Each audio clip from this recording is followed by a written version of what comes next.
Assalamualaikum semua, selamat datang ke SRTV. Ini adalah perlawanan yang memang kita semua tunggu-tunggu dan aku believe perlawanan ini akan mempunyai rating yang cukup tinggi untuk saluran Unify yang menayangkan perlawanan bola sepak Liga Super, iaitu antara Sabah menentang JDT kerana merupakan dua pasukan yang tengah perform begitu bagus sekarang ni. Bagus mana? Itulah yang aku akan share dengan kamu tentang history perlawanan di antara kedua pasukan ni dan performance kedua pasukan ni di sepanjang perlawanan sebelum kedua-dua tim ini bertemu. Dan okey guys, seperti biasa untuk head to head aku akan menjemput kamu untuk memberi prediction kamu. Kamu rasa tim mana yang akan menang pada perlawanan ni, berapa gol yang akan dijaringkan dan mungkin juga perlawanan ni akan seri. So terpulang sama kamulah apa prediction kamu untuk perlawanan ini dan aku menjemput kamu untuk meletakkan di ruang komen di bawah. So, okay guys, untuk meneruskan video ni, jom kita lihat terlebih dulu history di antara kedua pasukan ni. So, ini adalah perlawanan yang telah berlaku di antara kedua pasukan di mana kalau kita tengok di situ Sabah kalah pada semua perlawanan menentang di JDT baik pun di stadium sendiri ataupun di stadium lawan dengan kadar jaringan Sabah hanya mampu menjadikan sebanyak 2 gol dan bolos 10 gol.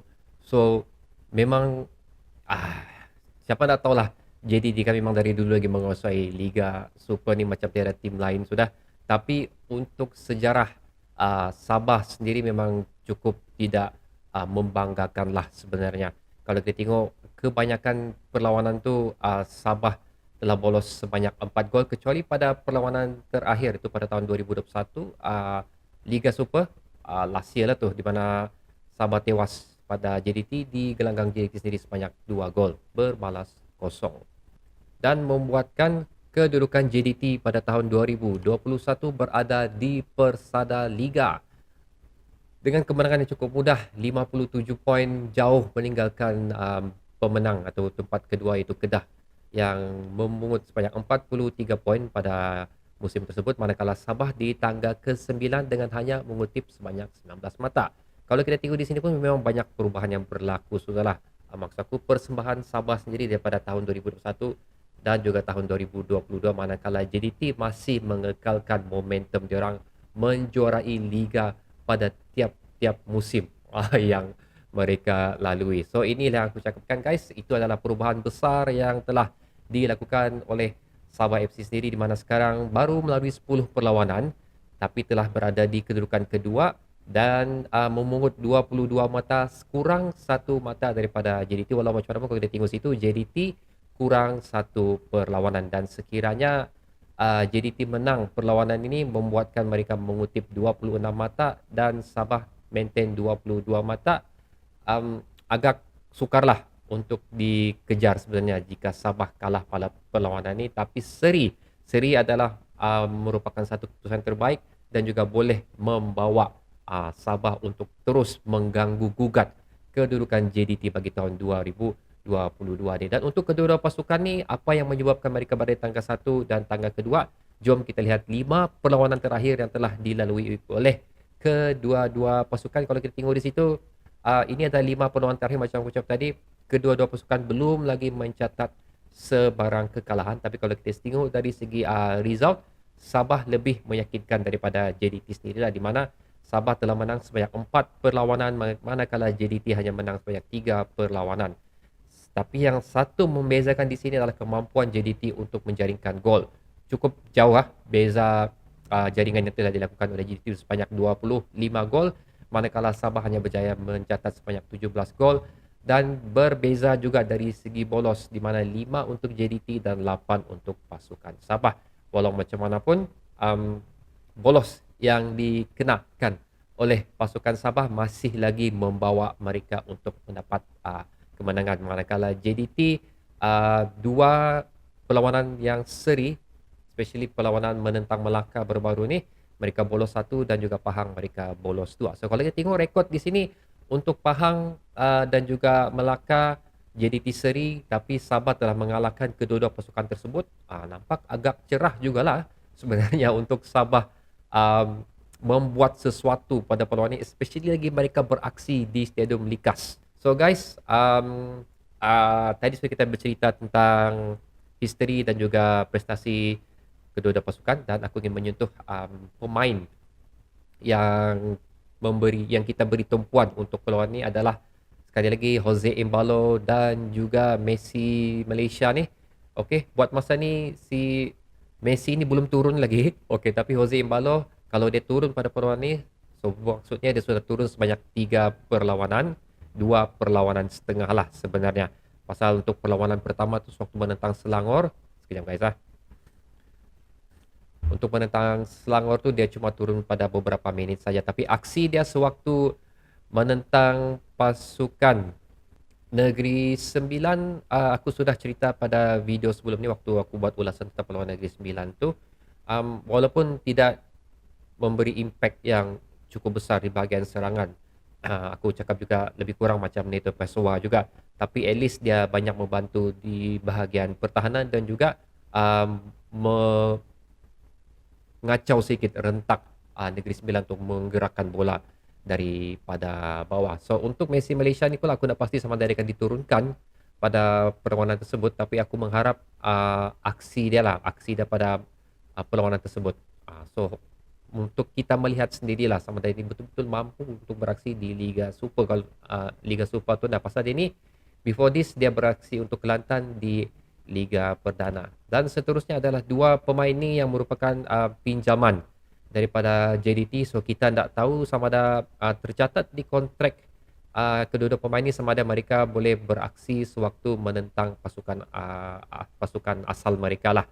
Iaitu kedua-dua pasukan ni dipinjam daripada JDT. So ini akan menjadi satu persoalan. Tapi untuk Stuart Wilkin, so far dia adalah pemain yang telah turun full time, kalau tidak full time pun tapi at least kesebelasan utama untuk beberapa perlawanan. So kalau dia tidak turun pada perlawanan ini, okay, kemungkinan besar kita akan melihat dua gandingan ni. Ini adalah gandingan yang sememangnya aku harapkan sentiasa berada di starting 11 untuk Sabah lah. Memang aku suka tengok Pak Tesu dan juga Gary Steven Robert ni beraksi bersama-sama, especially untuk di bahagian defensive midfield, dan aku berharap Pak Tisu tidak akan berada di bahagian pertahanan untuk perlawanan ini. Pasal kalau kamu tengok sendiri waktu perlawanan menentang Negeri Sembilan, impact dia berada di defensive midfield cukup ketara, cukup hebat, cukup memberikan kesukaran untuk pasukan Negeri Sembilan masuk ke bahagian pertahanan pasukan Sabah. Dan kalau digandingkan lagi dengan Gary Steven Robert, dua-dua ni kereta kebal, so ada kemungkinan keupayaan untuk pasukan JDT masuk ke bahagian pertahanan Sabah, especially daripada tengah, agak sukar sikit. Tapi kita kena akui juga kehebatan JDT ini menyerang daripada setiap sudut. Dan kalau kita tengok daripada perlawanan JDT, memang mereka lebih mengutamakan serangan daripada kanan dan juga kiri pasukan lawan mereka. Dan untuk JDT guys, ini my personal pick . Kalau aku mau cakap siapa yang kita perlu perhati untuk JDT ni, actually 10 pemain tu sebenarnya, goalkeeper dah termasuk lah. 10 pemain tu sebenarnya aku kena letak gambar dia ni. Okay. Tapi bagi aku ketiga-tiga pemain ni adalah menjadi tumpuan utama yang bakal mengganggu gugat pertahanan Sabah pada perlawanan 15 hari bulan nanti. Tapi untuk Bergson, so far belum ada news sama ada dia betul-betul 100% pulih ataupun mungkin sudah pulih, tapi fitness dia belum berada di level yang melayakkan dia untuk berada di kesebelasan utama JDT. So ini masih meragukan lah sama ada Bergson akan turun pada perlawanan tersebut. Tapi bagi aku memang mau tengok Bergson beraksi lah. Pasal again, ini adalah perlawanan pertama Sabah menentang tim, of course nanti ada Terengganu lagi sebenarnya, tapi perlawanan pertama yang betul-betul menentang tim yang berada di satu level yang cukup lain. So aku ingin melihat kesebelasan utama JDT berada di Stadium Likas untuk menentang Sabah, di mana aku ingin melihat kemampuan Sabah, di mana kemampuan Sabah sekarang untuk menentang JDT. Tapi kalau tidak ada Bergson sekalipun, kalau kamu tengok gambar itu, Fernando Forestieri pun adalah merupakan satu aset yang penting untuk JDT, di mana dia pun telah menyumbangkan gol yang cukup banyak juga sebenarnya. Kalau aku lihat dalam 5 gol setakat ni, dan especially dia punya free kick percubaan jarak jauh dia, ini memang killer lah. Memang itu dia punya makanan antara dua ni. So 3 pemain ni adalah sekali lagi sekiranya Bergson beraksi lah, 3 pemain ni adalah merupakan pemain tumpuan pada perlawanan ini yang sepatutnya OKS mengambil berat tentang keberadaan dan kehebatan mereka di padang nanti. So, okay guys, itu adalah sedikit sebanyak perkongsian aku dan juga pendapat aku mengenai perlawanan tersebut. Kamu juga sudah tengok history di sebalik kedua pasukan. Kamu juga sudah tengok prestasi kedua-dua pasukan setakat ini sebelum perjumpaan kedua pasukan ini, dan juga pemain-pemain yang telah aku sentuh yang akan menjadi perhatian untuk perlawanan Sabah menentang JDT ini. So sampai masa sekarang untuk melihat prediction aku guys. So aku tahu Sabah beraksi di Stadium Likas. Sabah berada di prestasi yang cukup bagus, cukup membanggakan, especially diorang punya semangat dan juga moral level diorang aku rasa memang cukup tinggi sekarang, especially berjaya membalas dendam di atas kekalahan menentang Negeri Sembilan tu. So walau macam mana pun, aku tidak nafikan juga kehebatan JDT. Mereka adalah merupakan satu pasukan yang berada di level mereka sendiri. So memang agak sukar untuk mengekang pergerakan yang dilakukan oleh JDT. Dua pasukan yang telah seri pun, kalau kamu tengok tadi, tetap ada gol juga telah dilakukan. So jaranglah JDT ni balik tangan kosong, maksud aku balik tanpa ada gol. So prediction aku guys untuk perlawanan ini, okay, agak sukar. Okay, walaupun aku memang mengharapkan kemenangan untuk Sabah, tapi JDT mempunyai kelebihan yang cukup ketara lah sebenarnya. So aku bagi prediction aku sebanyak 45 untuk Sabah dan juga 55% untuk JDT sendiri. Aku memang mengharapkan kemenangan, tapi yang sebenarnya aku mengharapkan Sabah mendapat keputusan seri pada perlawanan ini, at least masih mengekalkan gap poin yang berlaku di antara kedua pasukan. So guys, itu sajalah perkongsian head to head untuk perlawanan yang akan berlaku 15 hari bulan di Stadium Likas ni.